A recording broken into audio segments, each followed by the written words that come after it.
विद्यार्थियों, आज हम मंत्री परिषद के संगठन के बारे में चर्चा करेंगे। सैद्धांतिक रूप से भारतीय संविधान द्वारा समस्त कार्यपालिका शक्ति राष्ट्रपति में निहित मानी गई है, लेकिन राष्ट्रपति एक संवैधानिक शासक मात्र है, इसलिए वास्तविक रूप में कार्यपालिका की यह समस्त सत्ता मंत्री परिषद में निहित है। राष्ट्रपति के नाम पर मंत्री परिषद ही शासन की समस्त शक्तियों का उपयोग करती है। संविधान के अनुच्छेद 74 में उल्लेख है कि राष्ट्रपति को उसके कार्यों में संपादन करने में सहायता एवं परामर्श देने के लिए एक मंत्री परिषद होगी, जिसका प्रधानमंत्री होगा। 91वें संवैधानिक संशोधन 2003 के आधार पर यह व्यवस्था की गई है कि प्रधानमंत्री सहित मंत्री परिषद के सदस्यों की संख्या लोकसभा की कुल सदस्य संख्या के 15% से अधिक नहीं हो सकती। संविधान के अनुच्छेद 75 में विभिन्न विभागों में मंत्री परिषद की रचना के संदर्भ में जो कई बातों का उल्लेख किया गया है, जिसमें बताया गया है कि प्रधानमंत्री की सलाह से राष्ट्रपति अन्य मंत्रियों की नियुक्ति करेगा। मंत्री परिषद राष्ट्रपति के प्रसाद पर्यंत तक अपने पद पर बने रहेंगे। मंत्री परिषद सामूहिक रूप से लोकसभा के प्रति उत्तरदायी होगी। प्रत्येक मंत्री को अपने पद धारण करने से पूर्व राष्ट्रपति के सामने अपने पद और गोपनीयता की शपथ लेनी होगी। यदि कोई मंत्री अपना पद धारण करने के 6 माह बाद तक संसद के किसी सदन का सदस्य नहीं बन सका, तो उसे मंत्री परिषद से त्यागपत्र देना होगा।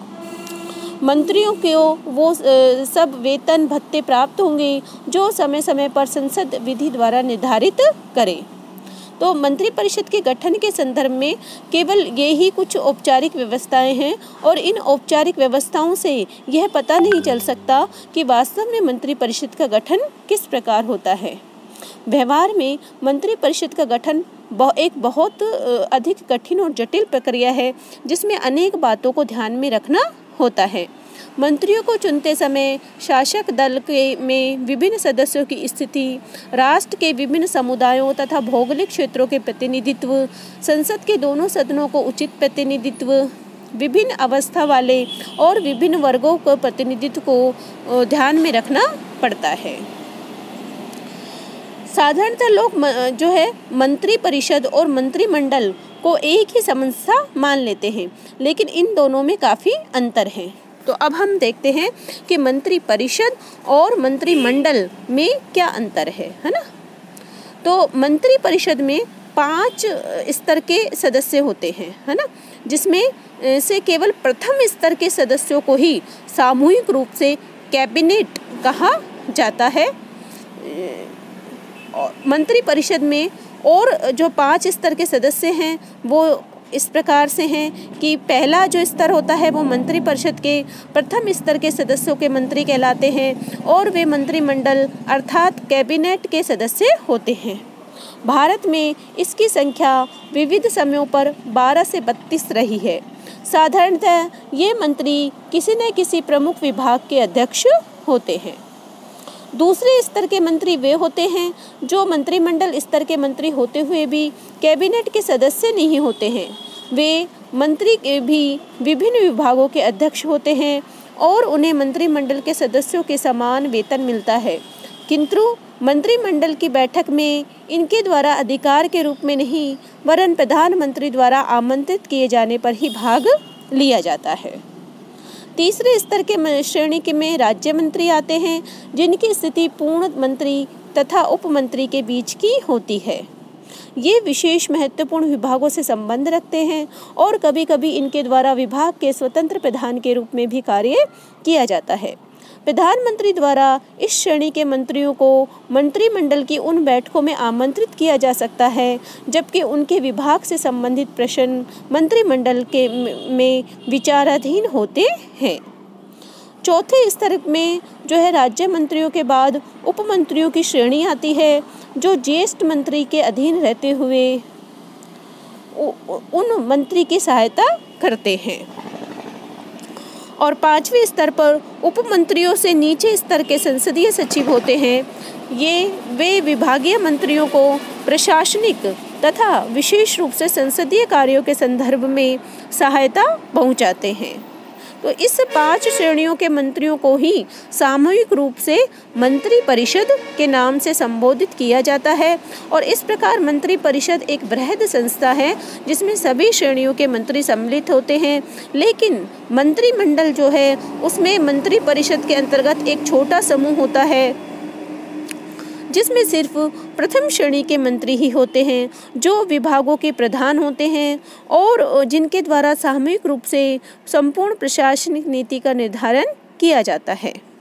रेमजे म्योर ने मंत्रिमंडल के संदर्भ में कहा है कि वह मंत्री परिषद का हृदय है, शासन का मंत्री परिचालन यंत्र है जिसमें सभी महत्वपूर्ण विषयों के राजनीतिक अधिकारी सम्मिलित रहते हैं। मंत्री परिषद के कार्य और शक्तियों पर अब हम चर्चा करते हैं। मंत्री परिषद को ब्रिटिश शासन पद्धति की भांति भारतीय शासन प्रणाली का हृदय कहा जा सकता है। ब्रिटिश मंत्रिमंडल के संदर्भ में कथित विविध शक्तियां भारतीय मंत्रिमंडल के संदर्भ में भी जो है लागू होती हैं। और लावेल मंत्रिमंडल को राजनीतिक वृत्तखंड के मेहराब के बीच का पत्थर कहता है और सर जॉन मैरियट का कहना है कि मंत्रिमंडल वह धुरी है जिस पर प्रशासन का जो है चक्र घूमता है। मंत्रिमंडल की विभिन्न शक्तियों का अध्ययन हम करते समय देखते हैं कि कौन कौन सी शक्तियां जो हैं वो मंत्रियों को प्राप्त है। पहली है इसमें जो शक्ति या कार्य जो है वो है राष्ट्र की नीति निर्धारित करना। मंत्री परिषद का जो सबसे महत्वपूर्ण कार्य है वो है राष्ट्र की नीति निर्धारित करना। इस कार्य के लिए मंत्रिमंडल यह निश्चय करता है कि आंतरिक प्रशासन में विभिन्न विभागों के द्वारा और वैदेशिक क्षेत्र में दूसरे देशों के साथ संबंध के विषय में किस प्रकार की नीति अपनाई जाएगी। मंत्रिमंडल के द्वारा नीति निर्धारित कर चुकने के बाद संबद्ध विभागों के द्वारा इस नीति के आधार पर विभिन्न विधेयक संसद में प्रस्तुत किए जाते हैं और इस प्रकार कानून निर्माण का कार्य बहुत कुछ सीमा तक मंत्रिमंडल की इच्छानुसार ही होता है। दूसरी जो शक्ति है या कार्य है वो है कार्यपालिका पर सर्वोच्च नियंत्रण रखना। सैद्धांतिक दृष्टि से संघ सरकार की समस्त शक्तियाँ कार्यपालिका शक्तियाँ राष्ट्रपति के हाथे में होती हैं, लेकिन व्यवहार में इस प्रकार की समस्त कार्यपालिका शक्ति का प्रयोग मंत्रिमंडल के द्वारा ही किया जाता है। मंत्रिमंडल के विभिन्न विभागों के अध्यक्ष होते हैं और वे अपने विभागों का संचालन करते उनके कार्यों की देखभाल करते हैं। मंत्रिमंडल ही सरकार की नीति को कार्यान्वित करने के उद्देश्य से विभिन्न विभागों को एक सूत्र में बांधता है और व्यवहार में राष्ट्रपति के अधिकारों का प्रयोग मंत्रिमंडल ही करता है। इसलिए युद्ध, शांति या वैदेशिक नीति से संबंधित प्रश्नों का निर्णय करता है। मंत्रिमंडल देश की सर्वोच्च कार्यपालिका तथा राष्ट्रीय नीति का निदेशक होता है। अध्यादेश तथा प्रदत्त व्यवस्थापन के कारण मंत्रिमंडल के अधिकार और भी बढ़ गए हैं। अध्यादेश जारी करने का अधिकार राष्ट्रपति को प्राप्त है, लेकिन व्यवहार में इसका प्रयोग मंत्रिमंडल ही करता है। नेक्स्ट है मंत्रिमंडल का समन्वयकारी कार्य। प्रशासनिक सुविधा के लिए सरकार के विभिन्न विभागों में विभाजित होने पर भी सरकार में एक प्रकार की आंगिक एकता पाई जाती है और सुशासन के लिए प्रशासन के विभिन्न विभागों में समन्वय नितांत आवश्यक होता है। विभिन्न विभागों में इस प्रकार का समन्वय स्थापित करने का कार्य मंत्रिमंडल के द्वारा ही किया जाता है। मंत्रिमंडल समस्त विभागों में नीति संबंधी समन्वय स्थापित करता है और इस बात का प्रयत्न करता है कि मंत्रिमंडल की समस्त विभागों में नीति व अधिकार क्षेत्र संबंधी विवाद उत्पन्न न हो तथा उसके द्वारा परस्पर सहयोग किया जाए। विभिन्न विभागों के कार्यों में समन्वय स्थापित करने के लिए ही वर्तमान समय में मंत्रिमंडलीय समितियों की स्थापना की गई है। नेक्स्ट है वित्तीय कार्य। देश की आर्थिक नीति निर्धारित करने का उत्तरदायित्व भी मंत्रिपरिषद का ही होता है। इस हेतु उसके द्वारा प्रत्येक वर्ष संसद के सामने देश के संभावित आय व्यय का ब्यौरा बजट प्रस्तुत किया जाता है। बजट जो है वो मंत्रिमंडल द्वारा निर्धारित नीति के आधार पर वित्त मंत्री के द्वारा तैयार किया जाता है और वही उसे लोकसभा में प्रस्तुत करता है। अन्य वित्त विधेयकों को भी मंत्रिमंडल ही लोकसभा में प्रस्तुत करता है।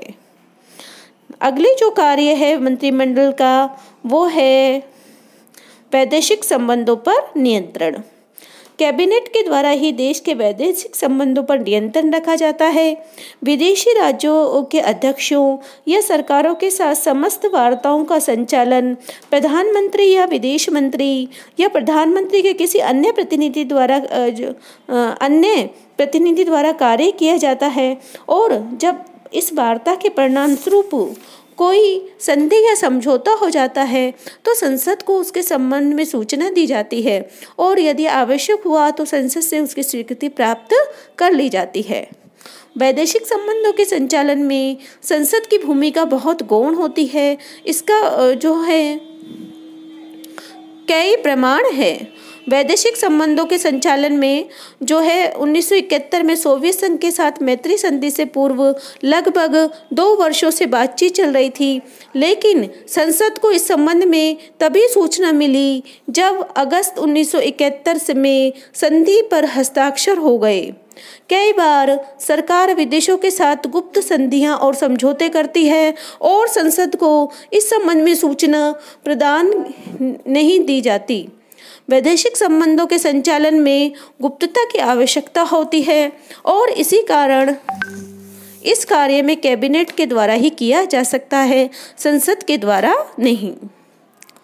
अगली जो कार्य है वो है नियुक्ति संबंधी कार्य। संविधान के द्वारा राष्ट्रपति को जिन पदाधिकारियों को नियुक्त करने की शक्ति प्रदान की गई है, व्यवहार में इन पदाधिकारियों की नियुक्ति मंत्रिमंडल के द्वारा ही की जाती है। मंत्रिमंडल के परामर्श से ही संसद के दोनों सदनों को मनोनीत सदस्य नियुक्त किया जाते हैं।